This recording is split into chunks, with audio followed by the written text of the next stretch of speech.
Good day everyone! Today we're diving into a major economic event from April 2018. In this video, present the US-China trade war. Trade war is an ongoing economic conflict initiated in early 2018 under the Trump administration, characterized by the imposition of tariff and trade barriers to counter what the US termed unfair trade practices, intellectual property theft, and forced technology transfer.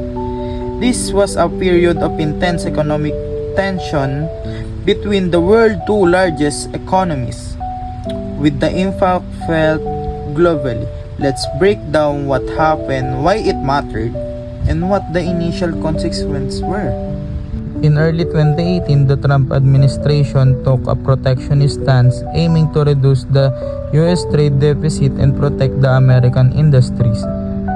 The US government accused China of unfair trade practices, including intellectual property theft and forced technology transfer.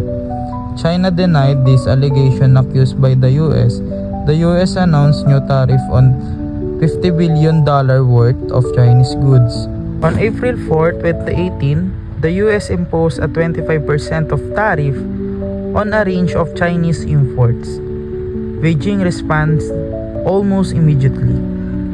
China retailed by proposing its own tariff on American products, also totaling around $50 billion in trade.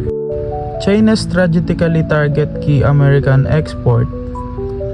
For example, aircraft, cars, whiskey, tobacco, cotton, wheat, and corn were among the top exports from the US to China the previous year. This was a direct hit to American farmers and industries that relied heavily on the Chinese market. In conclusion, the US-China trade war that kicked off in April 2018 was more than just a clash of tariff. It was a crucial moment that reshaped global trade dynamics. What began as a series of tit-for-tat tariff quickly escalated into widespread uncertainty affecting businesses, markets, and every people, especially farmers.